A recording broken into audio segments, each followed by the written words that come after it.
I want to learn with the Chevra. I want to study a few psukim from Parshas Amalek and Parshas Beshalach. This Shabbos Kodesh Be'ezer Hashem will read Parshas Amalek from Kiseitzei, but I want to read, we'll there learn the three psukim at the end of Parshas Kiseitzei. But right now I want to learn the Parshas Amalek a little bit. I want to study the Parshas Amalek that exists in Parshas Beshalach. I want to share a little bit what Reb Revda Zatzal, what he spoke about in Parshas Zachar, and I want to share some thoughts based on his thoughts in Parshas Zachar. In Perek Yud Zayin of Beshalach, it says, "Vayisu kol adas b'nei Yisrael mi-midbar sin l'maseyim." Klal Yisrael traveled from Midbar Sin. Al pi Hashem told them to travel. Vayachanu b'Refidim. And they camp in the town, in the place called Refidim. Ve'ein mayim l'shtaisam. And in Refidim they were challenged, and there was no water to drink. Fast forward about 7 psukim to be exact. Vayavay Amalek comes. Vayilachim im Yisrael b'Refidim. And they attack Klal Yisrael in Refidim. And Chazal asks the obvious question that the pasuk already says, it already stated before that Vayachnu b'Refidim. If you're following the Torah, it told us where they were. There's no need to re-mention where they were. It told us they camped in Refidim. Vayavay Amalek, Vayilachim Yisrael. Amalek attacked us. We were there already. But the Torah feels the need to repeat where we were, Refidim. And question 1 is, why does the Torah repeat that? Question 2 is, Vayomer Moshe el Yeshua. Moshe tells Yeshua, B'char lanu anashim. I want you to choose very specific men for this fight. Rashi brings B'char lanu, choose for us. Says Rashi, besides that it teaches us how to treat a Talmud, which on Moshe, today was Moshe Rabbeinu's yahrzeit. It's kedai to read that Rashi that he said, B'char lanu, choose for us, leave a lach, for me and you. Hishvu lai, he equated Yeshua to him. He didn't say B'char li. Should have been Moshe Rabbeinu was the leader, and he should have said to Yeshua, B'char li. He said B'char lanu, us, we're a team, me and you, Yeshua.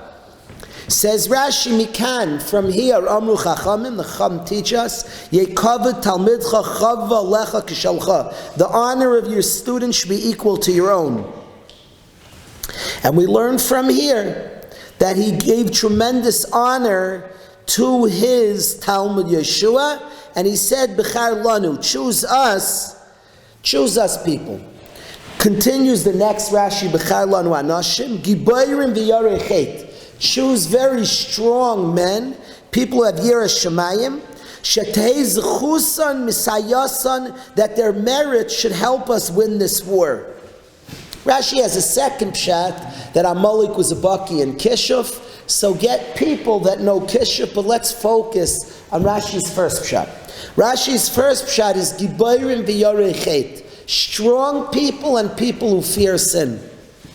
Very fascinatingly, when we went to Eretz Yisrael and Yeshua led a war to fight 31 kings in Eretz Yisrael, a massive war, we do not find that this B'char lanu, a choice of men. The army went out. Miben Esrim Shana V'mala, 20 to 50 went out and fought. There is no pasuk B'char lanu. There's no pasuk Yibayrim Yirei Chet. We don't find that at all. By the battle to capture that Yeshua led to capture Eretz Canaan, Eretz Yisrael. Here by the battle of Amalek, there's a Hagasha that I want Gibayrim v'Yirei Chet. I want the very strong ones, the Yirei Chet, B'char lanu. Very important to get the tzaddikim. What's the Hagasha by this battle of Amalek to get the tzaddikim? Question 2. Question 3. Moshe Rabbeinu says, "Say v'hilachem b'Amalek machar." Tomorrow is at night. You fight the next day. He says, "You go fight Amalek. Anoichi nitzav al rosh hagiva. I'm going to go to the top of the mountain. Umate elikim biyadi. I'm going to have the mate elikim with me. And the question is, why doesn't Moshe go fight? Why does he send Yeshua? Moshe, go fight and take out the Amalekim.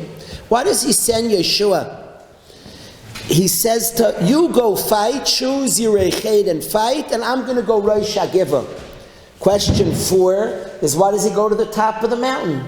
Moshe Rabbeinu, whatever he's doing with the Mat Elikim Biyadi, what's this top of the mountain that he's doing? There are other questions to ask about this parsha. I'll say one final question. I like every truth answers thousands of questions. It becomes a little bit intellectually dishonest if you know a truth to make many questions. And you can make tons. It becomes a geschmacka way of speaking because you sound brilliant. You ask like 50 questions, but answer answers everything. You can create, once you know an answer, you can create 1,000 questions and sound smart. I'm not so into that. I like questions that are part of your search for truth, not when you find the truth and create questions. I don't know if there's such a need, but you could study the parsha and much will be clarified from the truth.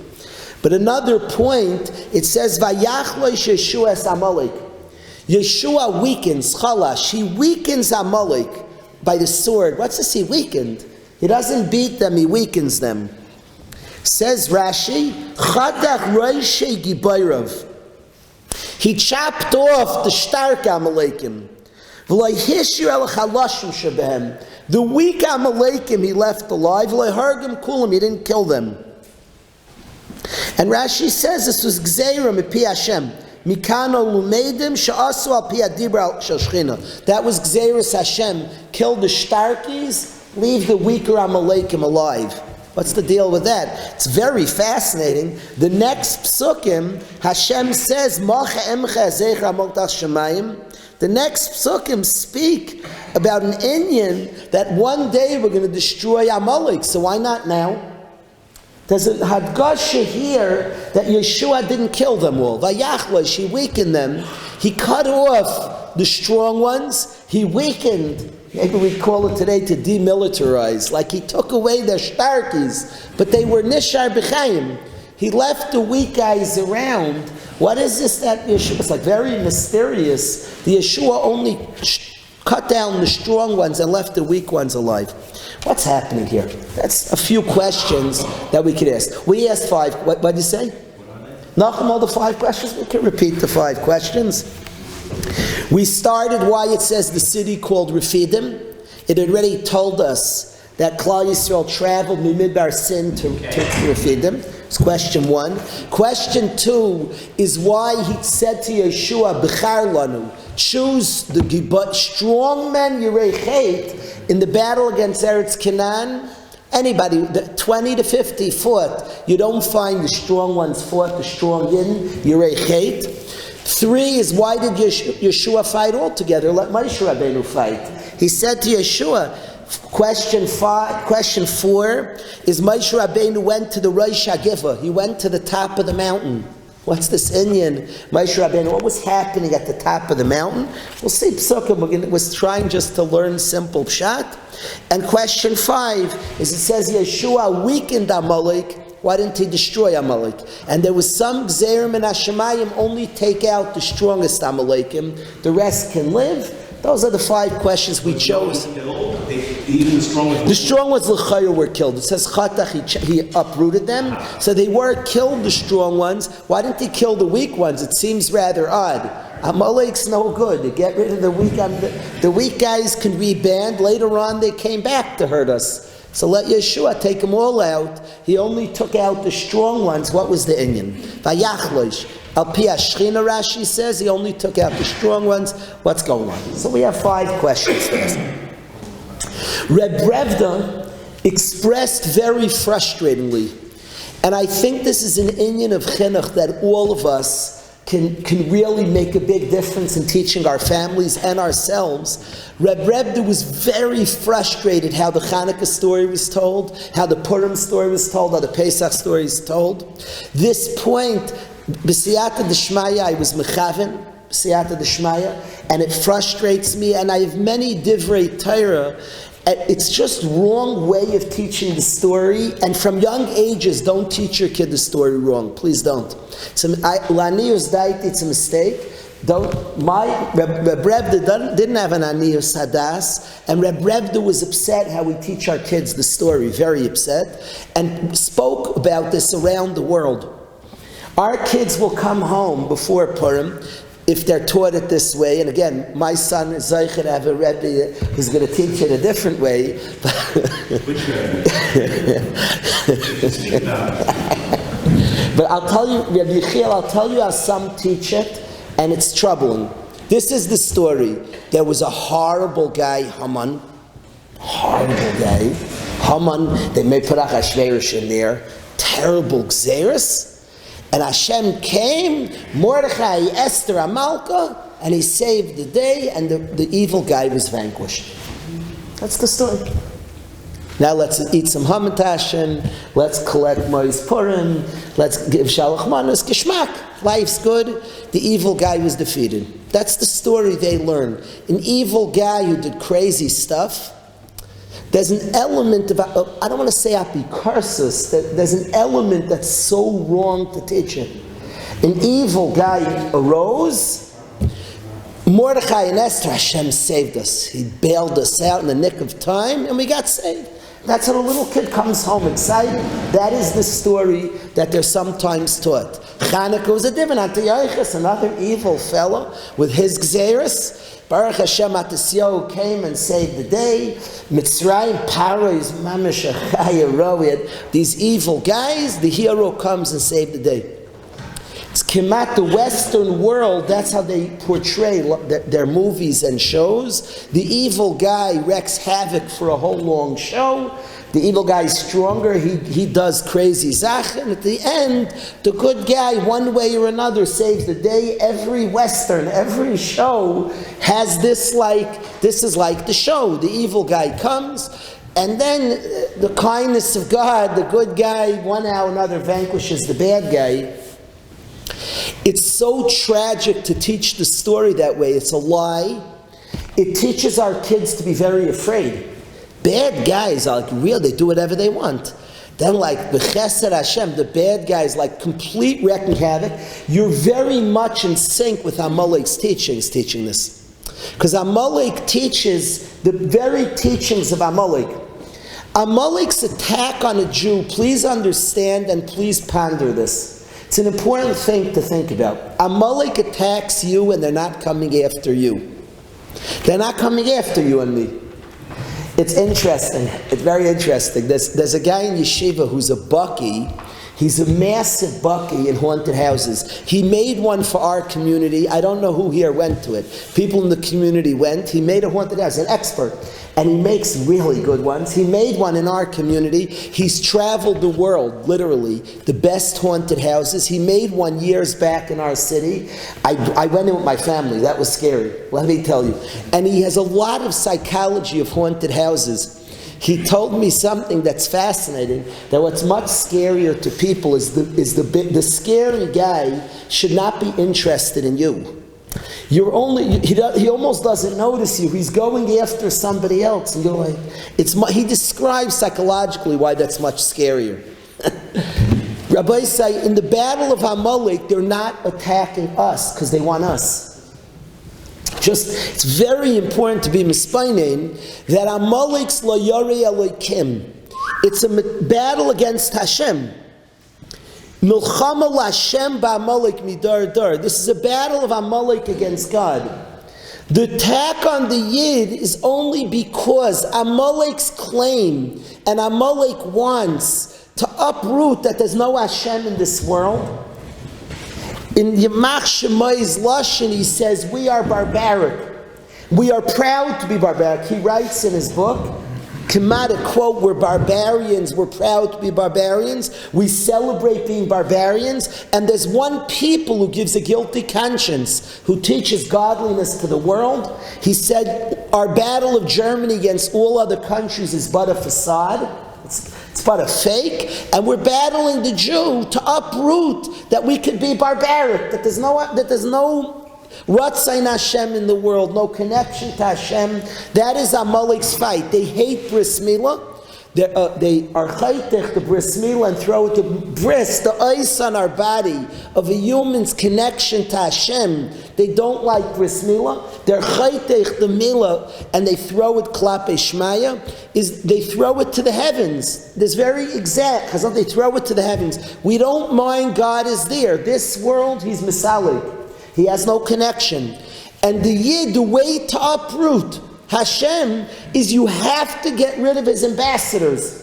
The people who every Shabbos very existence say there's a Bari Olam, the people who are sitting and living with loyalty to Hashem, the people who are praying to Hashem, the people that are loyalists. If the loyalists are here, you can't deny Hashem in this world. You can't exclude Hashem from this world. And as such, they attack the Yid. And by the way, when they study the Megillah, you may wonder that it says Haman wanted to be lahashmid, lahareg, laabed, and shlolom lavayz. What do you want to do to us? I mean, lahareg, a lot of stuff, like we read those words fast, lahashmid, lahareg, laabed. It's a lot of words. He wanted to kill us, no? Lahashmid, lahareg, laabed, and shlolom lavayz. And our booty, our money shouldn't be around. Haman if he's going after us, he does not care if there is no Yid, if their money's around. What's the difference? Jewish money is in the world, so what? He wasn't going after us. The way to understand, ushlalom lavayz, he wanted to take away our shalal, our booty. There shouldn't be any Jewish money in the world. Lavais, let me remove that. Let it be others. It shouldn't be known. What's the difference? Let's say we have trust funds. After 120 around, it's Shmerel and Beryl's trust fund. Haman doesn't like that. Let it donate all the hospitals. Then no Yidden. You're good to go, Haman. What's the problem? Haman's not, if he's attacking us, then he doesn't care if we have money in trust funds. Ushlalom lavais and lahashmid laharig la. Lahashmid is he wants to eradicate frumkeit, shmad. He makes xerus against serving Hashem. That's the nishmas Yisrael. Laharig, to kill, is he doesn't want our guf alive. And then la'abed is he didn't want corpses. He didn't want Jewish corpses in the world. What does he care? Hang up Jewish? Because he doesn't want a remnant of a Yid, that which announces the existence of Hashem. There shouldn't be a remnant because he wants to deny there is no Hashem. So he doesn't want fossils, he doesn't want bones of the Yid. La'abed, he wants us not to exist. There shouldn't be any remnant of a people whose essence announces Hashem. He doesn't want our money because the money also announces. That's Yiddish geld. Oh, there was a people. He wants no zecher of us. Is not his attack on us, it's attack on Hashem. That is what Amalek is, that is what Haman is. Could we become Amalekim? Explain. I'm saying, let's say we're having Haman dust, we'll convert, we'll join you. That's the essence. Haman understands a Yid. The answer is no. He understands a Yid. Maybe if we'd be mispainin, we'd understand what a Yid is. Whoa. It's remarkable. It's kedai before Purim to think about Amalek's view. It moves me, it inspires me. I become from her. Amalek attacks Hashem's got to get rid of the Yid. He can't even have the Yiddish body around. We're dangerous. Do you understand? Amalek has a clarity that's awesome. If we had Amalek's clarity, all of Amalek would forever perish, as we'll show in a minute. Amalek's clarity is the essence of a Yid. The Mitzius of a Yid announces Hashem. That's what a Yid is. And Amalek does not want it. His attack is not on us, it's on Hashem. Amalek if he attacked us, he doesn't care if our money's around. It's attack on Hashem, on what we are and what we represent. And as such, he wants not just laharid, la'abed. Lahashmid, the Ruchni, it means he understands our very guf announces something. That's laharid. If we're not from, but our guf, a yid says something. By our essence we say something. So there's lahashmid, and he understands just a yid who's not keeping anything says something. Laharid, there shouldn't be a yid. Ula'abid, there shouldn't even be corpses lying around of a yid. That's not an attack on a yid to be ma'abid. No yid gains if all our corpses are everywhere. But he's la'abed, he doesn't want corpses in the world. Ushlalam lavais, he doesn't want our money to survive us. It shouldn't be funds, Jewish geld. What's a yid? The Am Hashem. He wants to take out the Zecher. He's trying to fight Hashem. Very important to be misbinding, to get who we are. From our enemies we get a sense of who we are and what we about. Our money is an announcement. It's Yiddish geld. It's an announcement of Hashem. We have a possession, you have a shirt, announces, a Yiddish shirt is Hashem. That's our essence, and everything that belongs to us is an announcement as Hashem. There's an essence of a Yid. That's what a Yid is. That's the Metzius of a Yehudi. It's the nation that our name incorporates Shem Shemayim. In the name Yehudi is Yud Kei Vav Kei. We are in essence an announcement of Hashem. That's our mission, that's our essence. Amalek doesn't want that on this earth. And as such, they attack a Yid. What's very, very important to tell over the story of Amalek, and this is always the story of our attackers, and it's tragic when it's taught wrong. When you tell a youngster, bad guy's Haman, the bad guy, he does what he wants, like he's around, and shoo, Hashem came along. It's not the true story. It's an inaccurate story. The story of any time a person comes is, and the way a Yid thinks about it. When a Yid is attacked, any tzaddikim ask, we do tshuva. That's how a Yid responds. The Rebbeinu Shalom runs the world. The Gemara in Megillah talks, what Aveira, the Talmidim asked their Rebbe, what Aveira allowed Haman to be? And it's explained, we bowed down to the Tzelem in the days of Nebuchadnezzar, we ate from the Sudas HaChashverosh. The story to teach is that we sinned, we deteriorated, we acted like Goyim, we stopped being the Yid, the one who's the representative of Hashem, the loyalist, the one who's connected, the one whose very essence announces Hashem. And as such, Hashem sent the Haman to bring us to tshuva. You should know our children will be a lot calmer how it is. There's a bad guy in the world. Maybe World War III is coming. Oh, there's no Hefkeris in the Welt. There's no Hefkeris. The question is, do we have to do tshuva? Of course, we should ask ourselves if there's a threat. We don't view it. There's not like a few hours of Hefkeris, like the whole movie. It was Bedlam and Gotham. And then we're not Goyim. It's not Bedlam and then the good guy restores order. It was orderly, ein oid mulvado, there's only Hashem. It wasn't disorderly for a long time, and the good guy restored order. There's only Hashem. There's only Hashem, ein oid mulvado. To teach the other way, there's like Bedlam for a long time. If the kid falls asleep before the end of the movie, it's like, it's not the way it is. It's not how a Yid thinks. It borders on Amaleki to think that way. It's not the way a Yid thinks. So a Yid then, something comes dangerous. What's his thoughts? He's having nightmares? A Yid thinks, let's do tshuva. What could we get better? Hashem's calling to us. The bad guy is only a manifestation of Ratzon Hashem. The Yid was weak, and Hashem, that's how Hashem wakes us up and arouses us to tshuva. So something happens that arouses. There's something to strengthen ourselves, and that's how a Yid looks at the world.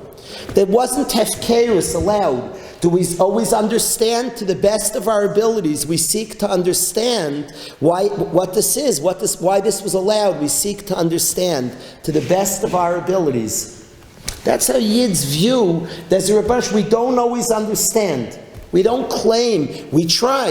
A Yid makes an effort, but a Yid certainly understands it's not hefkerus. That a Yid understands there's not a moment of hefkerus. There's gzeirus Hashem. Sometimes mishpatecha toim rabba, but our job as a people is to try to respond. And at the very least, it's ma'ira to tshuva. It's ma'ira in Mitzrayim. It's not even, Mitzrayim, was it a response to chet? Was it building something in us? They're cheshboinus of Hashem. But cheshboinus of Hashem. And certainly the way to teach Amalek is they attack B'Refidim. Chazal explained that Refidim was a place where there was Rifrin. Hayesh Hashem b'kirbeinu u'mayin. The Yidden asked questions. There was a Kalishus and Emunah. That's what happened in Refidim. Right before it says, Klal Yisrael said, is there Hashem in our midst? We were chesaron in Emunah and faith. In our connection to Hashem, remember that's exactly Amalek. That was an Amalek behavior. We had Amaleki behavior and not seeing Yad Hashem. Hashem runs the world. It's not Efkerus. And when we acted in ways that we didn't see Hashem, Amalek comes in Refidim. It's not saying the name of the place. The word Rifyun means weakness. Rafu Yedeyim in Atayra. It means there was a weakness in Amunah. There was a Rifyun Yadayim. There was some weakness. They said, Ayesh Hashem b'kibbeinu ayim. The true story is a weakness. And as such, Amalek comes. We ate Sudas Achashverosh and Haman come. We must teach that to our children. Haman came was not the beginning of the story. Klal Yisrael said it has to be taught as a true story, just the truth of evil people, not just randomly floating up. That's not the story of Purim. The story of Purim is the Yid ate from Sudas Achashverosh. We teach our children that we made a mistake. And Hashem b'roiv chastei had a Haman get up and threaten us. Klal Yisrael did what Yidden do. They said we're being threatened as a people. They did shuvah, and as such, Hashem had Mordechai and Esther kill Haman because it was no longer needed. That is the story of the Megillah as it's taught. That's the story of Amalek. They attacked B'Refidim. To finish the story of Amalek, as Moshe said to Yeshua, there are really two fronts to this battle. And specifically by Amalek, Daik, where Amalek is the one who denies Hashem's presence. It's such an exactness. Moshe says, I'm going to fight them by getting the Yidden out of Chalishas. I'm going to go on top of the mountain and be Ma'ira the Yidden to Tshuva. He stood up there, we all know, Moshe Rabbeinu David, his hands to Shemayim. He was Nisayra, Klal Yisrael had Chalishas. And he was restoring the Emunas Yisrael. So he said to Yeshua, Amalek attacked, we have weakness. I am going to work on the Yidden. I'm going to say a Musa Shmuz. I'm going to daven, and I'm going to get the Yidden start. You have to fight Amalek. Take the Yidden. There was some Yidden that were tzaddikim. B'char lanu anoshim. Take the Yidden that are Yirei Chet, that are Giborim, that haven't had a Chalishus. Giborim, the opposite of Rifrin. Take the strong Yidden. Yirei Chet, who haven't had any Hayesh Hashem b'kibbeinu ayim. You defeat Amalek. I'm going to get the rest of Klal Yisrael to do tshuva and to daven. I'm going to bring them back to pray to God, to be mechazik, their emunah. The reason, explained Reb Brevda, that we only defeated the strong ones of Amalek is midah keneged midah. Our strong ones fought and were zeicher to defeat the strong ones. Klal Yisrael had a chet. We weren't zeicher to defeat the weaker ones. Of course, there was a tshuva. And will come a day we'll have the Shtarkeit and Amunah. That alone kills Amalek. He says by the Purim story, Esther Amalka said, Lech kenois kol haYehudim. Gather all the Yidden. She wanted Shuvah for Gans Klal Yisrael, and then we're zeicher defeat all our enemies. He said here, by way, I don't know at what point Klal Yisrael did Shuvah, and certainly you could ask, and I'm not clear, he was being Ma'ir Klal Yisrael to Shuvah. But Reb Brevda said that because only the Gibayrim were at that Madreg at the time, we weren't zeicher to destroy the weak ones of Amalek. And Moshe went, we asked why he went to the top of the mountain. He was leading Klal Yisrael in prayer. And he was bringing them back to return their emunah that was weakened. That Dayesh Hashem b'kirbeinu ayim. And he was being mechazik, the emunas Yisrael. This is Kemat Pashva, we all know the Gemara Megillah, like Yadav Shalmaisis Asu Muhammad, the third parak, the Gemara in Rosh Hashanah, Was it Moshe Rabbeinu's hands that waged war? Avad, it wasn't Moshe. Ela B'zman that Moshe raised his hand, Klal Yisrael's Meshabed Liba Lavim Sheva Shemayim. So we know Moshe Rabbeinu was busy being mechazik the emunah of Klal Yisrael, the faith, the understanding Hashem runs the world, to be mispalel to Hashem. This is how Reb Revda begged us to teach the story. Much different than shows and things, chas v'shalom, the way others see FKers. There's no FKers in the Welt. And to teach our children the correct way. Then, by the way, when there are difficult situations in the world, the response of it is not, oh my goodness, is the guy normal, is he not? The sugya is not how normal the leader of Russia is. It's not the sugya. The sugya should be, what could we correct? If there's a threat, there's a fear, we believe Hashgachas Hashem, so what could we resolve?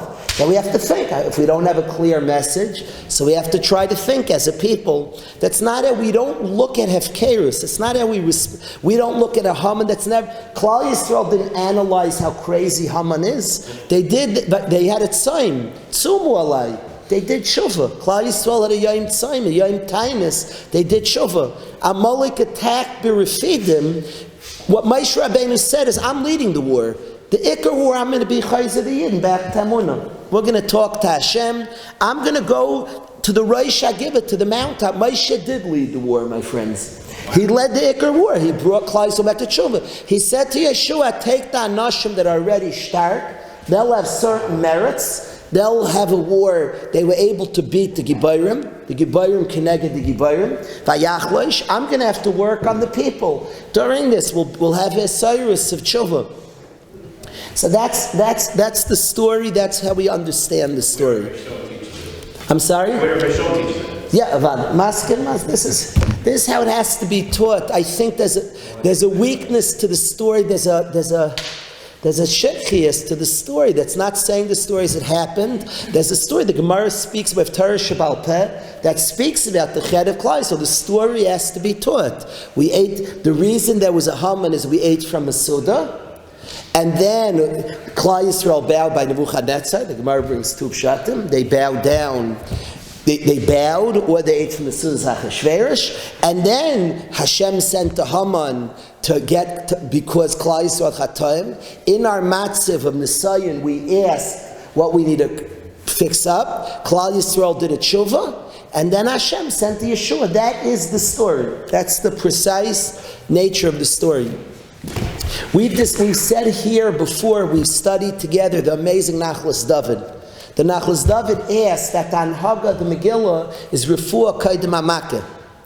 That we were all scared, Haman, and then we find out Esther was in the palace the whole time. Why did Hashem do that? Bring Haman, Gzeira, and then at the end, swoops in Esther, let Esther get appointed after. What does it have to be? It was like all set in place before. What's this Anhaga? The Nachlas David says, because Hashem wants to make sure we have the right story. In order that the story, if you say the story threat, the rush is running haywire, and then Hashem wanted us to see the whole time I was running things. But there's an oimek to the Nachlas David, because I want you to know that the Russia was part of my story. So Hashem shows us before Yad Hashem. Vashti's killed, and Hashem is running Yeshua's, the world's very under control. And Hashem shows Yad Hashem. There's a Yid who was a survivor of the Holocaust, Reb Marx, a wonderful tzaddik I was zeicher to meet. He went through terrible Yisurim, and we don't say Mishpatecha Taim Rabba, but he said that he could say in his life, I heard this from his mouth, not quoted, I sat next to him and he told this to me. He said, me and every one of my surviving friends saw Yad Hashem in different ways like we never saw in our life. And he felt Hashem was telling him, I'm running the world. You won't understand? He's not saying he understands. But it was very clear that even the Gzeiros, there's no FKers. I don't understand. Mishpatecha Taim Rabbah. But we were allowed, and Hashem opened our eyes to see Hashgachas Hashem. Says the Nachlas David, the Refuah Kaidem Amakeh, is that Hashem's already busy making the Yeshua before Haman came, is the understanding. It's Hashem. You see in the Megillah, watch from early, Vashti, Hashem's working early. So now you have no choice but to teach your kid right. Hashem's all busy, then he was weiter busy with Haman. He shows you the workings of salvation before the Haman stood up. That was also me, the same way I'm working the salvation. I put a Haman. I was busy, Refuah Kodim Amaka. It was all me working. What a beautiful emes to teach our children. I dare say to teach ourselves. What a way to teach. When we study this way, we're different in current events also. The Torah is very current. A Yid thinks different. A Yid doesn't fall for superficiality. A Yid sees an event. It's not the Haman running wild and shoo. It's not the story. It's just not the story. So this important Parsha Zachar, the way Reb Brevda taught it, the story of the Megillah, the way the Nachlas Reb David Taviel taught it, is the story that we learn and the story we share with our families. Our reaction to events in the world, we're not against being afraid, we're human. Being afraid is a very natural and normal thing. And today, when our families have fears, we don't say don't be afraid, they're natural and normal. We don't even say distract. We say, so let's ask ourselves, what could we do? What could we do? What could we be mechazik? As best as we can. And we might say, I don't know. We try our best. What could we be mechazik? In what areas could we be mechazik? We turn to Gedolim, we think ourselves, and we ask ourselves, what chizuk can I make? We don't look at the enemy as running wild. He's not. So that's just the healthy reaction. The fear is turned into a tshuva. It's turned in. That's how Yidden. The Rambam says that people who don't respond with tshuva are achzarius, is cruelty. There's a tremendous cruelty that you're teaching people around you, efkeris, which is not true. So it's a cruelty. The Rambam calls it that somebody who doesn't do tshuva, when there's a gzeira, he calls him an achzer, you're being cruel. Now you could say the cruelty, I'm saying a pshat in the cruelty, you could say the cruelty is because now the enemy will be allowed to do. I'm saying the cruelty is you create fear because it looks like efkeris. That's what you're teaching. The cruelty is not just what's going to happen. There's a cruelty to the matziv, as if it's efkeris. Is he normal? Well, we don't declare if the person's normal. So a Yid doesn't even care about that. A Yid has no clair if the person is. What's the difference?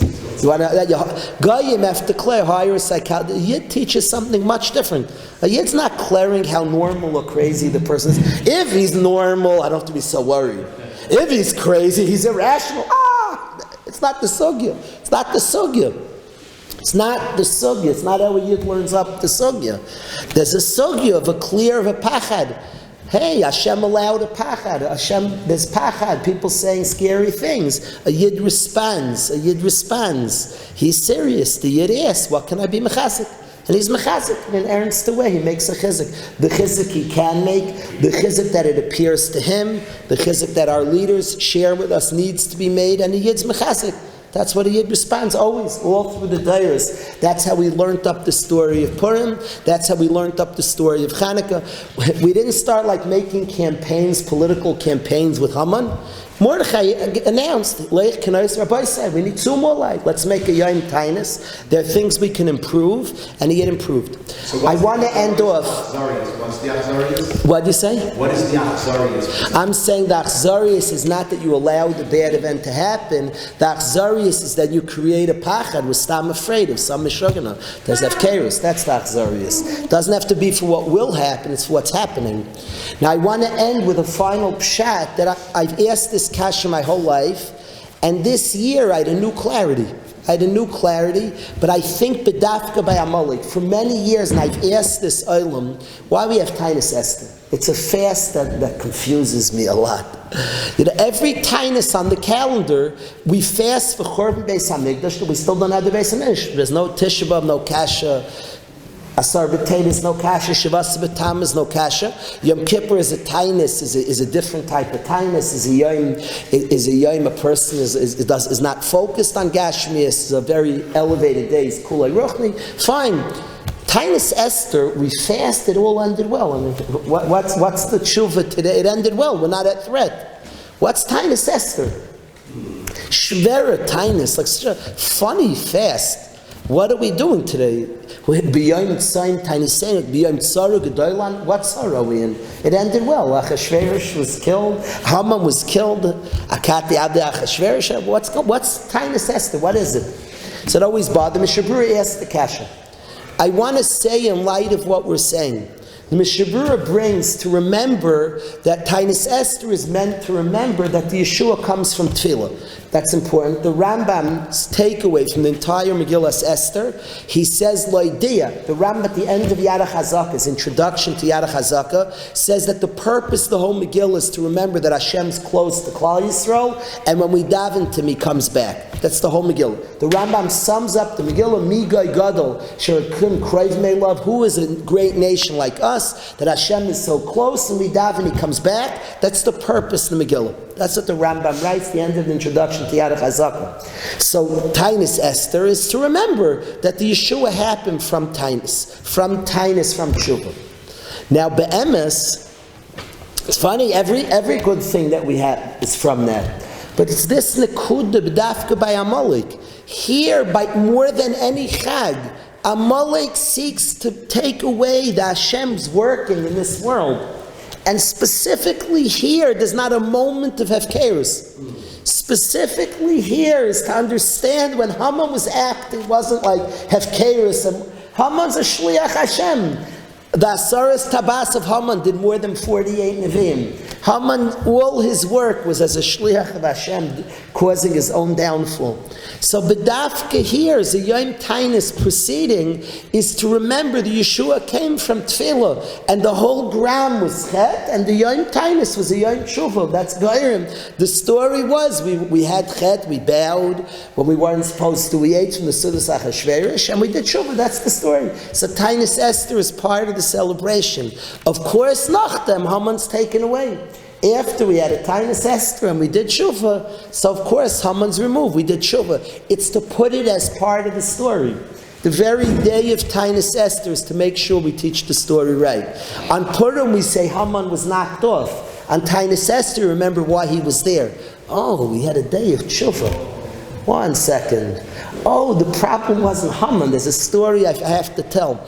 Tainis Esther builds it in. Now here B'dafka teaches the story by Amalek, which seeks to uproot that Hashem is not involved and active here, is the greatest place that we have Tainis Esther before the Yom Purim.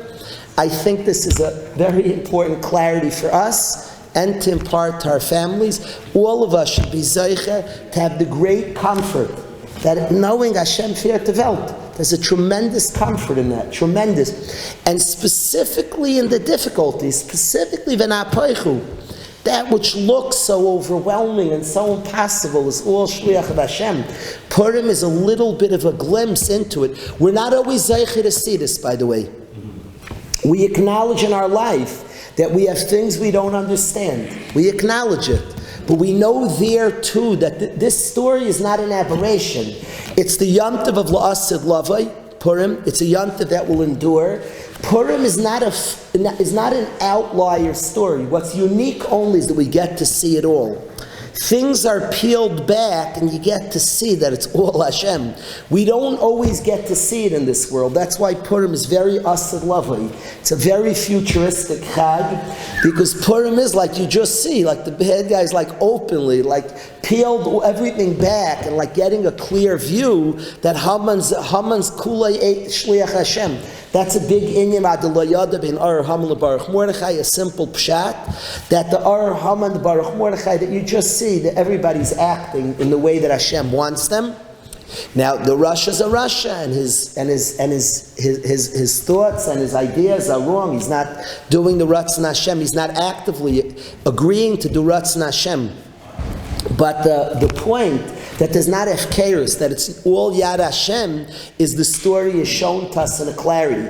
It's the truth of all our lives. We don't always see it. The great simcha of Purim, the great simcha of Adar is this man that we see with such clarity. That's a tremendous joy to a person. The worries, the fears, the good things, the bad things. When we have such an access, it's tremendously invigorating. It gives a tremendous chizuk to a person, albeit that in our lives we don't always get to see this.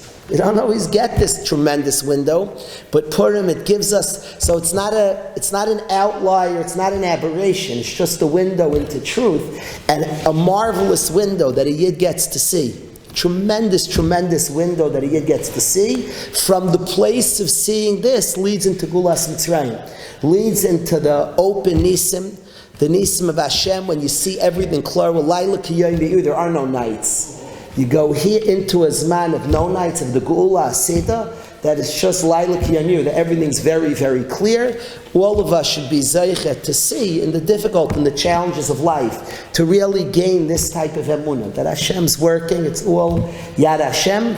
All of us should be Zeichet to this type of emunah, and we should see collectively the Gula Shlem Meher V'Yameinu.